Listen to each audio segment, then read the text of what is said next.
Bonjour! Oh, j'avais pas déplacé mes feuilles. Bienvenue dans la première partie du module 4. Ici, on va travailler les fonctions exponentielles et les fonctions logarithmiques parce que vous savez que c'est un peu les fonctions contraires. On va faire quelques rappels des logarithmes ici. Le début de votre devoir, ça va être le retour des logarithmes aussi. Donc, on se rappelle que le logarithme, c'est une autre façon d'écrire une notation exponentielle.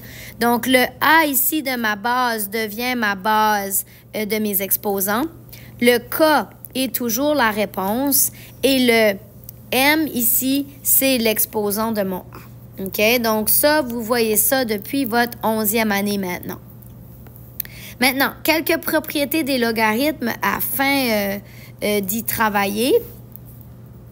Donc, si que j'ai un log A de deux éléments qui se multiplient, je peux les séparer par une addition. Je sais que le log A de 1, c'est tout le temps 0 parce que A à la 0, ça fait 1. Je sais aussi que si je divise deux informations, deux nombres, je peux les soustraire, toujours en gardant la base pareille. Je sais que si j'ai un exposant dans mon log, je peux l'apporter devant mon log et ça devient une constante. Je sais que log de A, c'est toujours égal à 1 parce que A à la 1, c'est égal à A. Je sais que log de A à la base A de AX est aussi égal à X parce que A à la X va être égal à A à la X. Et on a aussi vu que si j'ai une base ici qui est différente de 10, je peux l'écrire sous forme comme ceci, log de M sur log de A. Et ça, c'est sous-entendu que c'est à base 10. Et ça se calcule à la calculatrice ici. OK.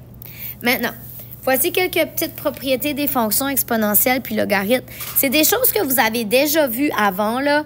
On a vu la fonction exponentielle dès la 11C. On l'a revu de nouveau en 12. Vous pouvez aller voir vos notes pour vous rappeler un peu comment ça fonctionne. Donc, notre fonction exponentielle de base à la x, quand le b est plus grand que 0 et que le b est différent de 1, ça va me faire une fonction assez simple qui va ressembler à ceci. OK? Elle est en croissance. Le domaine d'une fonction exponentielle va être R et son image a rapport avec son asymptote. Vu que j'ai un plus 0 après mon bx, donc le k est 0, ça veut dire que mon asymptote est sur y égale 0, ce qui va créer mon image 0 exclu parce que l'asymptote ne se fait jamais toucher jusqu'à plus l'infini. Okay? Si mon b est plus grand que 1, ma fonction ici, c'est cet exemple-là, elle est croissante. Si mon b est une fraction, un exemple, si j'avais une demi à la 4, OK, à l'exposant 4. Ici, mon B est une demi, c'est entre 0 et 1. Fait que là, elle est décroissante, donc elle serait comme ça. OK? Avec une asymptote de y égale 0, bien évidemment. Maintenant, si je regarde un peu la fonction à l'inverse, log de ma base bx, le b est plus grand que 0, mon b est différent de 1. Ici, ça me crée une fonction qui est comme ça. OK? Alors, mon domaine est de 0 exclu à plus l'infini parce que dans la fonction log, j'ai une asymptote verticale. Ici, elle est sur mon x égale 0. Ce qui fait que ça crée mon domaine qui est de 0 à plus l'infini. Puis, ça me fait une image de R. Vous rappelez-vous les fonctions réciproques qu'on avait vues au module 1? Bien, ça, c'est des fonctions réciproques. Les domaines et les images sont inversées. OK?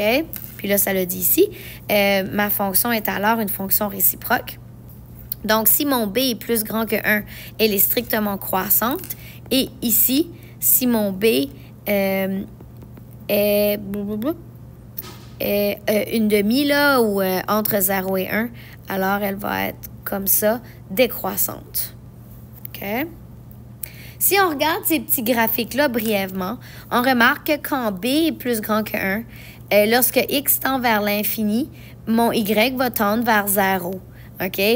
Et lorsque x tend vers 0 plus, à ce moment-là, mon y tend vers négatif l'infini. On regarde ici, là. La limite quand x tend... Ça, c'est-tu pour... OK, ça, c'est pour ma fonction ici. Regarde ici. Ça, c'est la fonction exponentielle. Donc, quand x tend vers moins l'infini, ici, OK, mon y tend vers 0, c'est mon asymptote. Et si je regarde ma fonction log, lorsque x tend vers 0 à partir du positif, je m'en vais vers négatif l'infini. OK, c'est ici qu'on voit ça. Fait que ça, c'est vraiment juste des retours, OK? Puis là, je mets un petit peu de limites parce qu'on a vu c'était quoi des limites. Maintenant, on va travailler la résolution des logs avec x maintenant. Ça fait que différentes façons de le faire, là.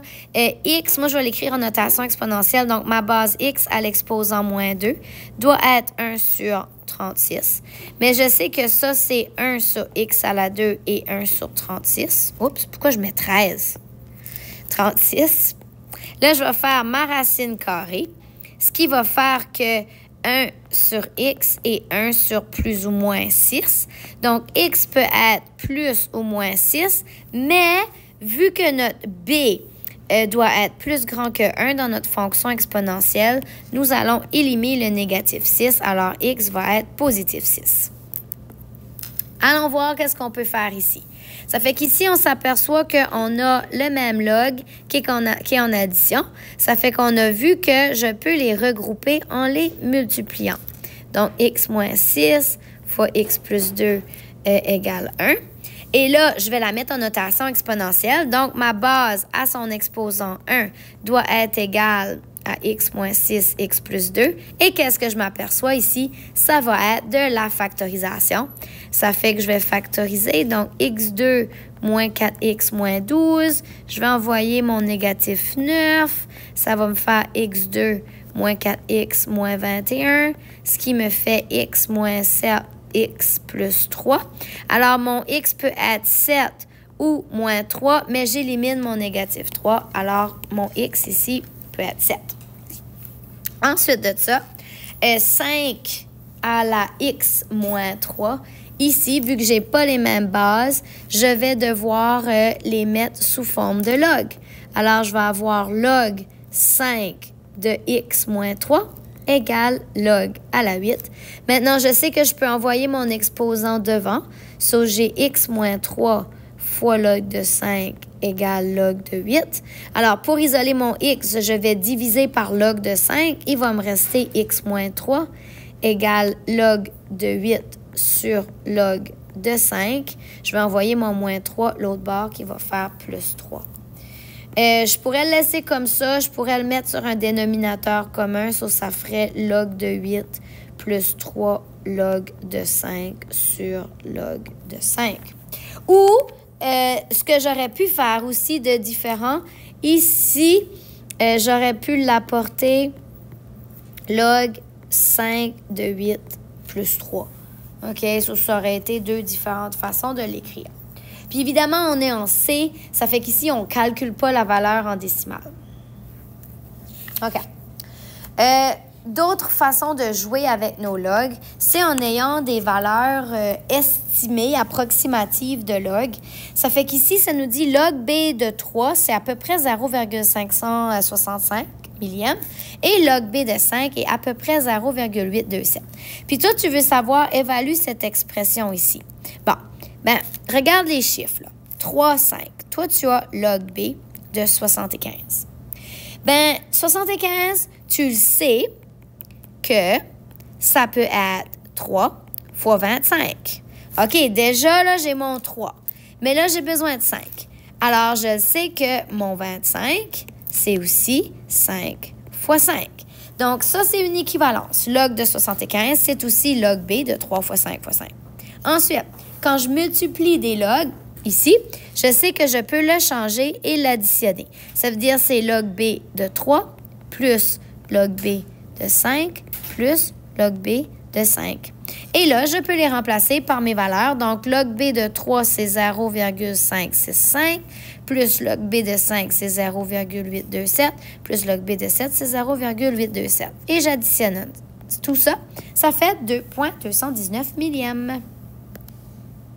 Prochain exemple. L'analyse du carbone 14 est utilisée en médecine légale pour déterminer, il manque un E ici, le temps mort d'un corps. Le carbone 14 est instable et possède une demi-vie de 5730 années.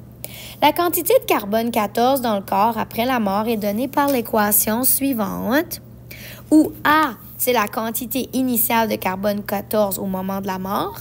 T, c'est le temps écoulé depuis la mort. L'analyse est seulement fiable pour une valeur de carbone 14 égale ou supérieure à 0,07 % de la quantité initiale. Ça veut dire que la question, jusqu'à combien de temps après la mort d'une personne pouvons-nous utiliser cette analyse? Donc, si je prends ceci et je le compare en décimales, c'est 0,0007 versus 1 au début. Donc, si j'avais 1 gramme au début, il va me rester, à partir de 0,0007, c'est là que mes valeurs sont détectables. Donc, je vais remplacer ça dans la formule. Ma quantité est 0,007. Ma quantité initiale est 1. J'ai mon D. Et là, je cherche mon temps sur 5730. Fait que je vais diviser par 1, je vais diviser par 1. Fait que là, j'ai 0,007 égale D2 à la moins T sur 5330. On s'entend que ce n'est pas des bases équivalentes. Donc, on va utiliser la méthode log-log. Log de 0,0007 égale log de 2 de moins T sur 5730. Je sais que je peux envoyer ça en avant. So là, j'ai log de 0,007 millième égale moins T sur 7730 fois log de 2. Je vais diviser par log de 2 divisé par log de 2. Et ensuite de ça, je vais multiplier par négatif 5330 pour enlever tout ça. Et je multiplie par négatif 5730. Ce qui va me faire que le temps total est 60 052 années.